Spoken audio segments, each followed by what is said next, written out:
Las medidas vinculadas con el dólar abrieron en los últimos días varios cuestionamientos, entre ellos de algunos sectores que hablaron de devaluación. El gobierno salió a rechazar esta alternativa. Estamos en vivo desde la Casa de Gobierno con Laura Mayoki. Laura, te escuchamos. ¿Qué tal, Alejandro? ¿Qué tal, Silvia? Por supuesto, estamos con Cecilia Todesca, la doctora. Claro, estamos hablando de la vicejefa de gabinete que también ha escuchado estos rumores, esta suerte de clima, ministra, que se está tratando de generar en relación a, por supuesto, si va a haber devaluación o no, lo que tiene que ver entonces con el rumor de una suerte de corralito, todo tipo de situaciones y comentarios que hacen o generan un clima en la población, por lo menos de mucha expectativa.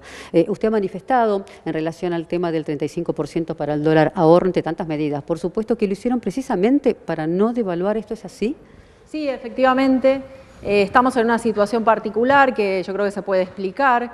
Tenemos saldo comercial favorable. Eso quiere decir que la Argentina, si toma todo lo que exporta y le quita todo lo que importa, tiene un saldo favorable, si le sobran los dólares, y sin embargo no estamos acumulando reservas. ¿Y eso por qué sucede? Bueno, ahí hay varios efectos. Todavía estamos digiriendo cuestiones vinculadas con la crisis del gobierno anterior, que es una crisis fuerte de balanza de pagos. Tenemos, por ejemplo, fondos especulativos que todavía están dentro de la Argentina, que habían entrado durante el gobierno anterior para hacer la diferencia de tasa de interés y salir. Eso presiona sobre el tipo de cambio, presiona sobre las brechas. Tenemos, por ejemplo, cuestiones más vinculadas con la producción. Si vos sos un importador o importás insumos para tu empresa, mientras vos le seguís comprando a tu proveedor, vos mantenés una deuda comercial. Pero el día que vos no le comprás más, y como la economía se contrajo mucho, dejamos de importar, bueno, el proveedor de afuera te dice, bueno, empezá a descontar la deuda. Eso también nos pasó.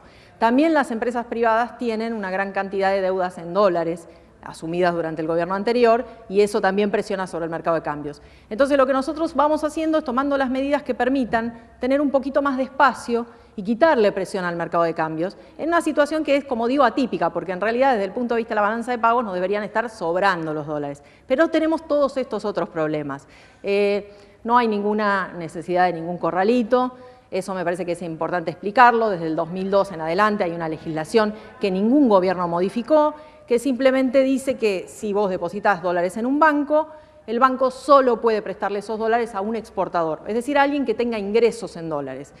Y lo que no se presta va a parar al Banco Central y queda encajado en el Banco Central. De modo tal que cualquier depositante que quiera ir y retirar su depósito se va a encontrar con que los dólares están porque o están prestados a quien devuelve dólares o están en el Banco Central, con lo cual no hay ningún problema con eso. Igualmente consultarla porque usted ha manifestado también que en el segundo trimestre de pandemia, recordemos que estamos atravesando un momento excepcional, tal como lo decía hace segundos nada más el presidente de la República en este anuncio del Procrear que acaban de hacer allí en San Antonio de Areco, y usted manifestaba que sí, que se estaban preparando para recibir indicadores fuertes, negativos. Recuerde que en la jornada de ayer, a partir de la tarde, el INDEC manifestó el primer índice, ¿no?, que tiene que ver con el desempleo de 13,1%. En comparación al año pasado, del 2019, sin pandemia, del 10%. ¿En qué marco lo analizan o cómo debe ser leído este dato? Por supuesto, nosotros desde el inicio de la pandemia, cuando tuvimos que tomar medidas de orden sanitario que restringieron la circulación de las personas, sabíamos que esto iba a tener un impacto muy fuerte en la economía,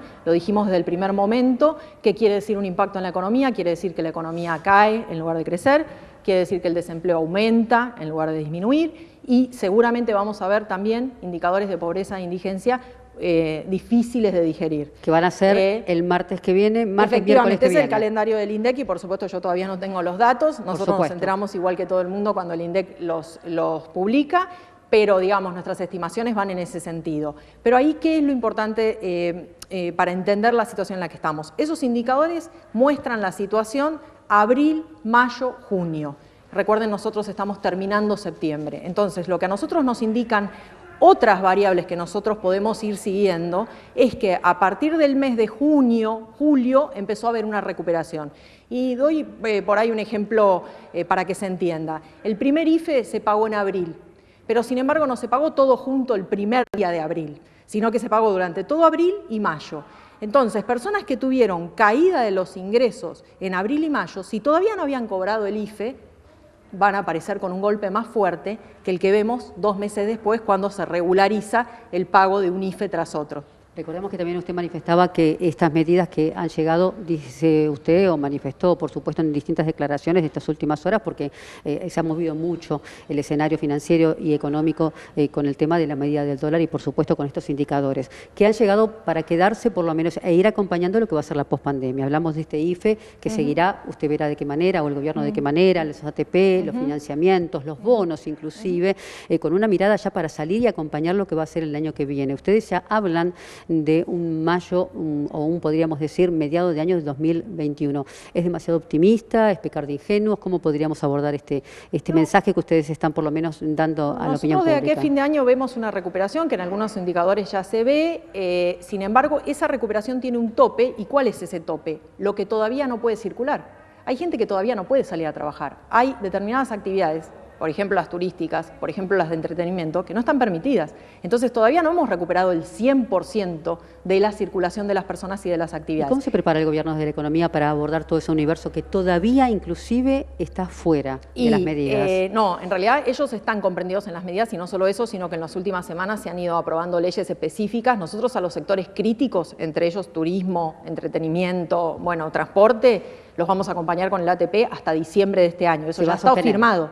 Eso ya está firmado, está en el DNU. Perfecto. Nosotros, eso para llevar tranquilidad, sabemos que son sectores que no han podido trabajar y si no han podido trabajar, el Estado tiene que estar para cubrir tanto a los empresarios para que no pierdan su empresa como a los trabajadores y las trabajadoras para que no pierdan su salario. Usted hablaba de un indicador que tiene que ver, ha sido arrojado por la UIA, inclusive lo ha tomado como ejemplo, que tiene que ver con una recuperación, inclusive dentro de la pandemia, que son indicadores hacia adentro, que solamente los pueden leer ustedes, que son los analíticos de este espacio, que ya hablaría de una recomposición a partir, podríamos decir, de mayo del 2021. Estamos arriesgando demasiado, tiene que ver con una proyección que ustedes analizan desde el punto de vista, podríamos decir, propio del sector, focalizadamente. La actividad industrial es la que más se ha recuperado y de hecho, de acuerdo al último informe de la UIA, ya están en niveles prepandemia. Pero eso es la industria. La economía se compone de muchos otros sectores y hay mucho de servicios que no son industrias y algunos de estos servicios están afectados. Y todavía tenemos otro tipo de efectos. Pensemos en servicios personales que mueven muchísimo empleo y también es muy capilar.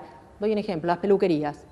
Y no están funcionando como antes. ¿Están abiertas? Sí, en algunos lugares están abiertas. Va mucho menos gente, la gente tiene menos plata para gastar y por ahí dice, en lugar de ir este mes, voy dentro de 2 o 3 meses. Así que todavía la economía todavía no está funcionando al 100%, pero hay una recuperación y se ve en los indicadores. Ya para ir cerrando y hacer como una suerte de evaluación de lo que fueron estas semanas, que fueron muy movidas, sobre todo para el sector que usted maneja, tiene que ver con declaraciones, que usted dice que hay sectores muy, podríamos decir, activos en materia de declaraciones rimbombantes que están pidiendo devaluación a gritos, que están agitando fantasmas, inclusive algunos, por ejemplo, hombres de la política, el senador, por ejemplo, Esteban Bullrich, que está diciendo o arrojando una frase muy llamativa desde el punto de vista de decir que las elecciones del 2019 fueron fraudulentas. ¿Cómo se enmarca dentro del clima de tranquilizar la economía que está pidiendo este gobierno para tratar de salir de la pandemia? Sí, yo creo que algunos dirigentes políticos se montan sobre una situación económica y social muy compleja, de la que ellos son responsables, además,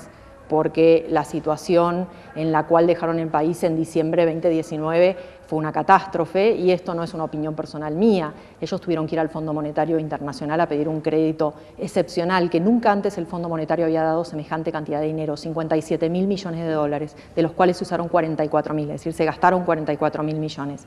Entonces, esa primera crisis que tuvimos hacia fines del 2019, más la pandemia, es una situación en la que la gente no está bien. No me parece que los dirigentes políticos tengan que agitar fantasmas. En una frase última de un segundo, han llegado al presupuesto 2021, después de, por supuesto, lo que tiene que ver con el acuerdo o el encaminamiento de la deuda. Así es. Vemos una Argentina creciendo el año que viene, 5,5. Por supuesto, después de la caída que hemos tenido este año, no significa que vamos a recuperar todo en un primer año, pero va a ser un año mejor que este. Vamos a haber podido pasar de pantalla, como dicen los chicos jóvenes, supongo, el tema de la pandemia, vamos a estar más cerca de la vacuna, de los tratamientos, y vamos a poder ponernos a trabajar y circular como nos gustaría. Gracias. Muchas preguntas han quedado, por supuesto. La vicejefa de gabinete, Cecilia Todesca. Recordemos todos los temas de actualidad económica, financiera y también actualidad política, por supuesto, ustedes allí en el estudio.